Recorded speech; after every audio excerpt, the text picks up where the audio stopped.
Hello and welcome to the Headache Doctor podcast. I'm Dr. Taves, your host. As always, it's our mission to educate and empower everyone with headaches and migraines so that you can break free from a life of fear of your next headache or migraine and dependence on medication. On today's podcast, we have Dr. Jessika Martin, and she is someone that I've gotten to know over the past year or so. She has treated one of my kiddos, and I've gotten to know her, and it's been exciting because she's in a area of healthcare that has been overlooked, misunderstood, and she's very passionate about it. She has a personal story that sort of allows her and drives her to continue to do what she does, which she'll share a little bit with you. But we are in sort of like parallel paths here as we're seeing, again, problems with our healthcare system that need to be corrected. And so out of this discussion, what I want you guys to hear, one, there's a strong connection between what she's going to talk about and headaches and migraines. There's sort of developmental things that we can draw connections to as well. And so for those of you who are in your 40s or 50s and have headaches or migraines, and potentially whether it's airway or different things within dental health, like there's impacts on that I want to get into, but this is going to have application for a lot of people. And if you don't feel like it's applicable to you, then I would imagine you're probably 1 or 2 degrees removed from someone who it will be applicable for.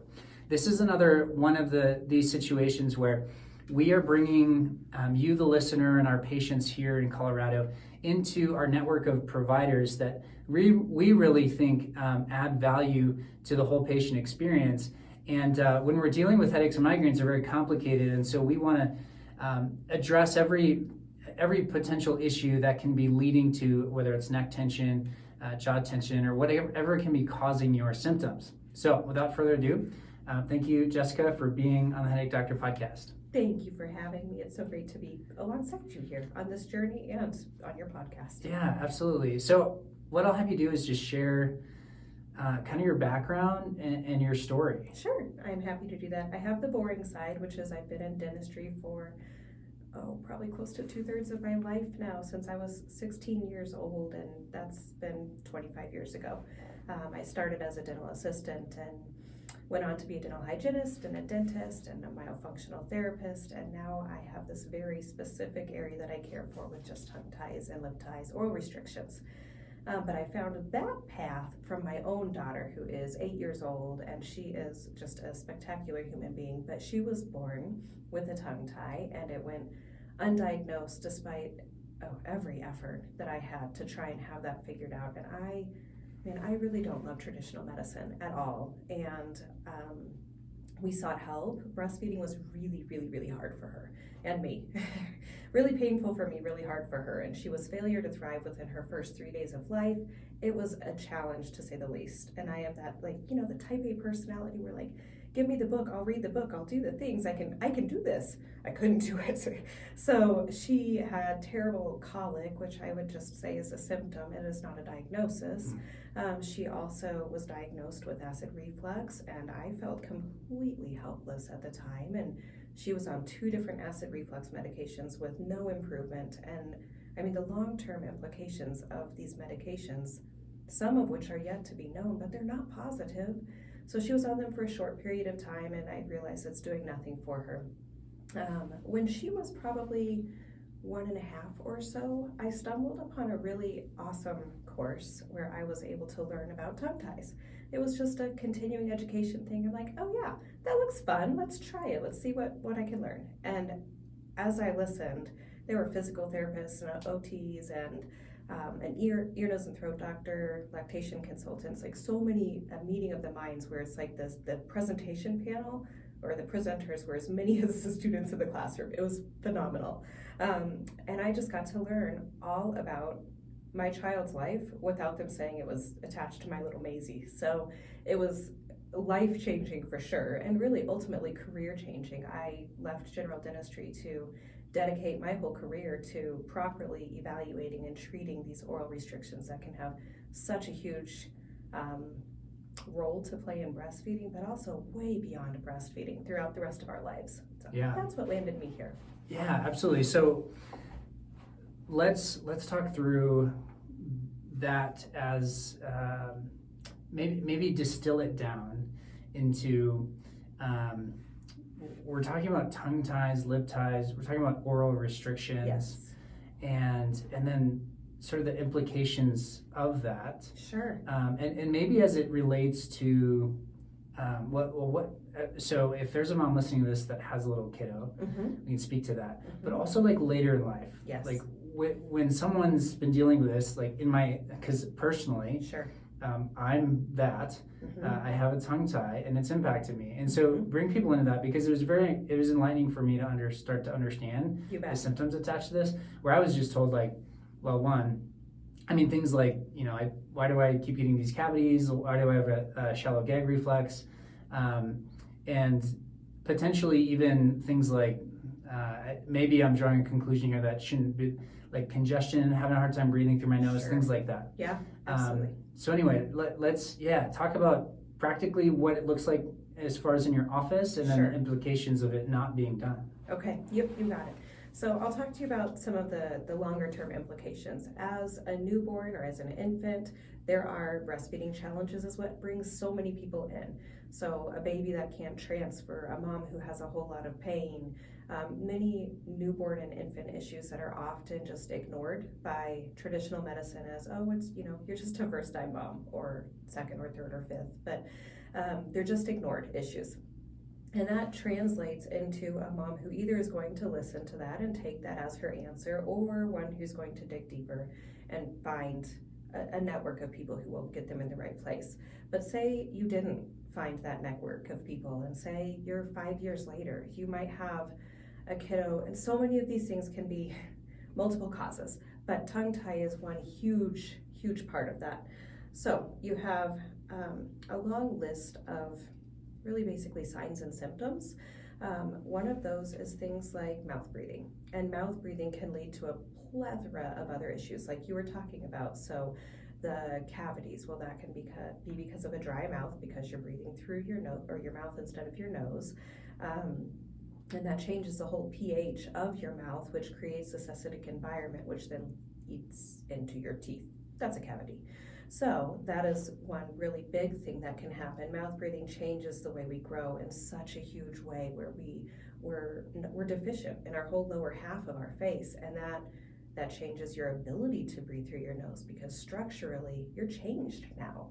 The roof of your mouth is probably high and narrow, and what we want is for that to be broad and flat. And when you have a long breastfeeding period, a year, 2 years, longer, you're really reshaping that, well, not reshaping, but you're creating and maintaining a proper palatal shape. And the palate is the roof of the mouth, but it's also the floor of the nose. So when that becomes narrow or high, nasal breathing issues arise, deviated septums can arise, mouth breathing arises, and we have these enlarged tonsils and adenoid tissues. With that comes visits to the ear, nose, and throat doctor and possible surgery. Also with that often will come a dysfunctional swallow. So you're thrusting forward instead of scooping backwards. And when that happens, it changes your teeth to put them in a more forward projection, but it also doesn't give you a proper swallow where you equalize the pressure in your ears. So you have these fluids in your ears that aren't being cleared, and that leads to more ear infections. Sleep is often dysregulated, especially if mouth breathing is involved, and that puts your body in this imbalance in the central nervous system, where you're having this fight or flight type response to really minimal stimulus. So when that happens, you're perpetually in this panic mode, whether your brain knows it, your body knows it. So when your body is in this mode, you're not in a state of growing and developing, not your body, but not your brain either.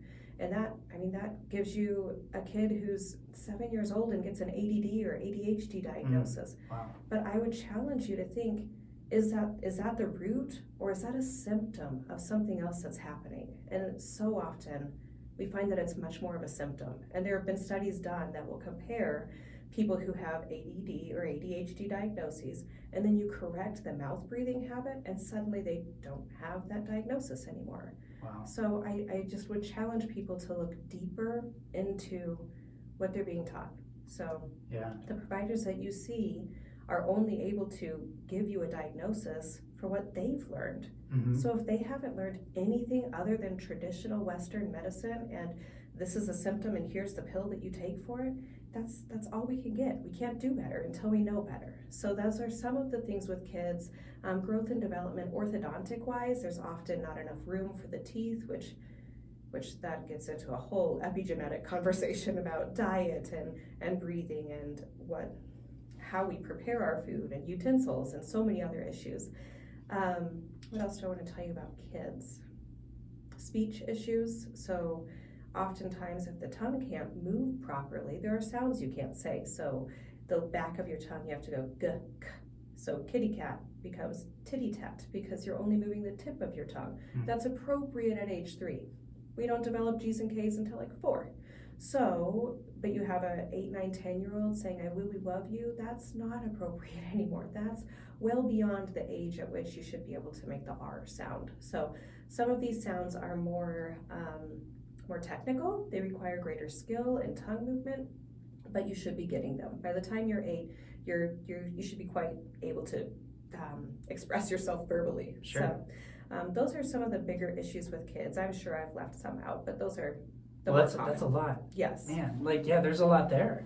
And then fast forward to adulthood. Yeah. So as an adult, you often have these people who have this forward shoulder posture, forward head posture. They clench and they grind and they're wearing away their teeth and breaking their teeth. They're breathing through their mouth. They're not sleeping well. They have obstructive sleep apnea. They have migraine headaches and sinus headaches and tension headaches and all of this just chronic pain from your body, your whole body, having to compensate for a lack of mobility in your tongue that the rest of the body has to pick up the slack for. So being able to see that, there's no time too soon to be able to make that observation. Yeah, one of the things you guys, when I say you guys, it's you and Dr. Goals, who we've also had on the podcast. Yeah. And you guys are working together to some extent? Yeah, on Mondays I work with him, and Tuesday, Wednesday, and Thursday I'm in my own space. Yeah, that's amazing. But we amazing. work alongside each other, practically daily. Yeah, that's amazing. Yes. So one of the things you've mentioned several times is so these tongue ties that are connected to fascia Yes. that is running all the way through Yes. into like the paraspinals or our spinal column at least. Absolutely. And so that tension drawing our head forward is sort of a compensation pattern Absolutely. for tension because of the restriction through the tongue. Sure. Yeah. And that's, it's your body doing a smart thing. We have this inherent desire to live. Mm-hmm. So if our forward head posture is opening our airway space, then of course we're going to do that at the cost of our shoulder and our neck and our back and our head. So all of those things, it's your body doing a smart thing to do something that fundamentally it needs to do to keep you alive. But the fascia, so you mentioned that the tongue is the top portion of something called the deep front line. And that goes throughout your whole entire body. So your tongue is involved, these muscles by your temples are involved, your jaws, all the way down your throat, voice box, wrapping around your heart, around the pericardium, going through your every single core muscle that you have, back behind your legs, coming all the way through to your toes. So I have had people who have come to me toe walking or with plantar fasciitis pain. It could not be further from your tongue, but it's still a part of that deep front line. And when we're formed in utero, we form head to tail. So the tongue is one of the very first things that are formed. And when there's tension there, that's going downstream too. So it's all very, very deeply connected. And fascia, have you ever talked about fascia before? Like what it... We touch on it. Okay. We touch on it, but please, yeah. I kind of describe it as if you cook with chicken breast, you have the raw chicken breast and you're pulling back that skin and there's this like spider webby network. When you pull that away and you can bring your finger in there and kind of separate it out, that is what fascia is like. It's just this like continuous spider web and it goes throughout our entire body. It's supporting our organs. It is absolutely what allows us to move the way that we do. But having that one continuous network, it joins all of those muscles and organs together. So that way when you're having some of these challenges, you can really like correlate that to the line of fascia that it's in. Yeah, man. So as far as practically, what you're doing. Is it let's say surgical procedure? Like what's all involved Sure. in this process? You bet. So the different ages, there's kind of a different step, but you have to address each of the challenges. Body work is every single time a part of it, whether that's a newborn, an infant that's going through craniosacral therapy or chiropractic care or myofascial release. There's always a body tension aspect to it. If I were to release a tongue without addressing the rest of the body, I'm not going to get the best healing. So there's nothing magic about what I do. What I do is important, and it's a skill set that is very unique that not everybody has, but it's only part of the picture. So the body work is important no matter the age. And then as a baby, you're working with lactation consultants. That's to help you with the function. As a child, that's probably not part of the picture. So there are speech therapists or occupational or physical therapists who are focused on really balancing the musculature of the cheeks and the lips and the tongue. And that training is often called myofunctional therapy. And you're developing strength and coordination in the tongue, because going and releasing a muscle several muscles really, but going and releasing that tongue, you're not going to get this perfect function just because now you have the range of motion. You have to correct the patterns that these people have, these compensations that have developed over the years before you go in and free up that tissue, or it's just going to be lost. One kiddo who went through all of the myofunctional therapy, he called it, he's like, I have a floppy fish in my mouth. I'm like, oh honey, you have a whole new range of motion, so we have to teach it how to do what it's supposed to do. So it's a whole step. It involves multiple providers, and we have to have a whole body approach to releasing this one part of the body, because it's just intricately connected to everything else. Yeah. So when you say body work, Yeah. You're referring to the result of this tongue tie, all the tension that might be built up through neck, shoulders. Absolutely. Okay. And so resolving those issues is right in line with what you're trying to do. Yes. Yeah. So it's a before and a during and an after. Beforehand, you're getting the strength and the coordination. You're undoing the habits that you've established. During, a release with me is an active process. So as I'm going through, we move just a little bit at a time, and then I'm going to sit that chair up, and we're going to roll our shoulders together, and we're going to roll our neck, and we're going to move our feet. Like, your whole body is involved in this, so you have to keep it a part of it. And we do that several times throughout each release, because you need to integrate the changes that are being made step by step. And then afterwards, you need to have that support to really generalize and accept the changes that your body has had done to it. Yeah. How often are you working with adults? And then how often, I would imagine it's primarily kiddos that you're working with, or at least that's your hope, to get them young? I love to get them young, because I feel like if we can prevent one ADD diagnosis, if we can prevent terrible migraines, if we can prevent so many of these different things, man, it's great to catch it early. Yeah. But I work with all ages. So from a week old to my oldest has been 73. So all ages are appropriate, but all ages are a little bit different too. You can't approach it as everybody is the same. So some of the foundational things, the body work, the function, those are always a given, but every person's unique. If somebody's coming for you with foot pain, you've got to know that the tongue doctor's not the only one in charge here. Oh, that's awesome. So how do people find you? Meaning, I'm trying to picture a scenario where probably ideally it's maybe in the dental office chair, and there's an assessment being done, and then they're sent your way. And if that's not being done, how do we solve this problem? Like, how do people filter their way to catch this stuff? That's a great question. So I wish this was something that was screened for in dentistry. We've come a long way, because now we're screening for things like sleep apnea. That's a part of what we're supposed to do. We can't diagnose it, but we need to screen for it. So I think that the steps are being made to be able to go in the right direction, but tongue tie is not something where there's one standardized, universally accepted diagnostic criteria. So everybody sort of speaks their own language, and then that leads to not communicating well amongst peers, whether that's me talking to your physician or pediatrician or your dentist or your lactation consultant or any other body worker. Like, there's different terminology that's used by each different profession. So until that is more regulated, I don't think anyone is really speaking the same language. Also, the training that I had in dental school, it was extensive. It was post-baccalaureate, 4 years in the mouth, one little bit of our body, and I had one single lecture on what is a tongue tie, and the moral of the story was refer them to ENT. Well, the ENTs aren't having any more lectures than I am, so they have the same lecture. Right, exactly. So I think that there's a lot left to be desired when it comes to our education and our screening and our diagnostic criteria. So that's not something where it's easy to say, oh yeah, yes, so Dr. So-and-so screened for this and they sent him to Jessika. That would be great, but that's not where we are currently.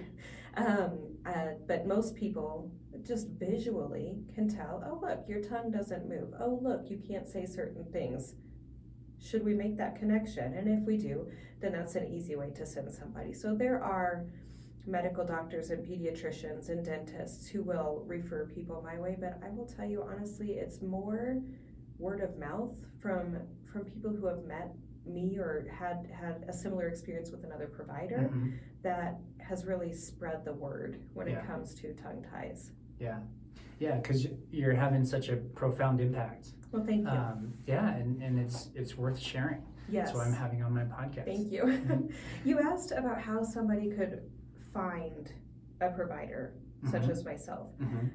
I've had quite a bit of training because, again, this is all that I do. So there's several different rabbit holes, for lack of a better word, that you could go down. But two of my favorite resources when there's somebody out of state that needs to find somebody with a similar skill set, there's a doctor named Sarush Zaghi and Chelsea Pinto, and they're in Los Angeles. But they have something called the Breathe Institute, and it's wonderful collaborative care amongst many different professionals. And I've had quite a bit of training with them. And they have a website where you can go and just plug in your area and find the providers with similar training in your area. And then I'm a little bit of a snob when it comes to the tool that I use. I believe that the CO2 laser is the best way to release it. And I know that every different provider with your skill set, there's a tool that's going to be best for you. So this is the tool that works the best in my hand, and it's only made for soft tissue. It's very gentle and really precise, and the risks of negative long-term implications are so low that I believe that it is the best tool. So Light Scalpel is the name of the laser that I use, and they also have a plug in your area, and then you can find a Light Scalpel provider. So between those two websites, you can usually get set up with somebody who has a pretty solid background in this. I would just caution you, if you were to go to somebody and be able to have no body work and no speech therapy or myofunctional therapy,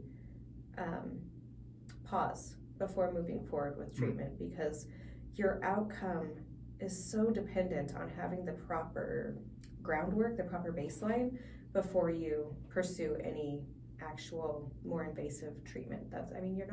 You can't go back and rewind at that point. And the follow-up care, there has to be movement. Movement is so pivotal for everything when it comes to healing. If you're not moving, you're not going to have that range of motion. So healing with a provider who can guide you in the right movements and exercises for you, which is not the same for every person, is really, really important. Yeah. Okay, so I'm gonna ask a question for myself. Yeah. But this is also gonna be very helpful for our listeners. So what do I as a provider look for to screen? If you were gonna say look for XYZ, what should I be looking for? Okay, so some of the bigger things, mouth breathing is a really big one. And that's not the only reason. Like, you can mouth breathe without a tongue tie, allergies, inflammatory diets, so many things, but a tongue tie is a really common reason. Yep. that low resting tongue posture where it just kind of hangs out in the floor of your mouth with the bottom teeth, and you swallow and it's just moving around forward and not the right motions, but growth patterns that are different. So the facial profile where you're forward and then you just kind of collapse back in the bottom half of your face on the side profile, that's a big warning sign. Chronic pain is another one. When you're having these full body responses to a restriction that's present, and poor sleep is another really big one. The ADD or ADHD diagnosis. If you're seeing somebody coming in that's checking off the boxes that we talked about a couple questions ago with all the symptoms, that's what I would look for. Okay. Because oftentimes you're meeting a person with a very unique story, but with the same symptoms over and over and over again. And if you're not finding success with what you're doing, then there's something that's a missing part of the puzzle. Right. And sometimes that's the tongue. Yeah. I'm excited to, like, this, what you've just described has been very helpful. And I know it's been very helpful for a lot of people listening. Two things. I want to leave it open to anything else you feel like would be helpful for people. And I also want you to kind of plug your specific clinic and what you're doing here in Colorado. Sure, you bet. Let's see. Well, my specific clinic, my office is called Thrive Growth and Development. And I love that you used encourage and empower, or educate and empower. My goals are truly to educate, encourage, and empower people to make good choices for their family. So I will never, ever pressure you. I will just tell you what I see, talk to you about if it could be correlated, and let you make decisions on your own. Never do I pressure anyone. I don't think anyone who has ever met me would see a pressure person. But my business is in northern Colorado Springs, just shy of Monument, and we love on babies and mommies and kids and adults and grandpas and grandmas, and it's a great place to be. It feels like home, and you have a provider who's going to take the time with you. I am probably the one who's going to answer your phone, the phone when you call. It's a very small practice. Myself, my mom works with me, and that's kind of fun too. And then I have a dental assistant who's with me 1 day a week, and a lactation consultant who's with me a day a week. So it's a very, very small group of people who really gets to know you and your story. And that's an important part of this. And then on Mondays, I work with Kevin Goals, who you've had on your podcast as well. And man, that's a fun group too. So with Kevin, I'm able to work with him to create, oftentimes we need expansion. So if you have a kid or an adult who has not done what they ideally could have with their tongue, their mouth doesn't grow correctly. And oftentimes before you can even do a release, you need to create space for the tongue. If that palate, the roof of the mouth is too narrow, your tongue really should be resting in your palate anytime you're not eating or speaking. So when it's not there, you grow poorly. So oftentimes we need to create that space, do the expansion work before you can even release a tongue. So this could be a process that takes, even years potentially.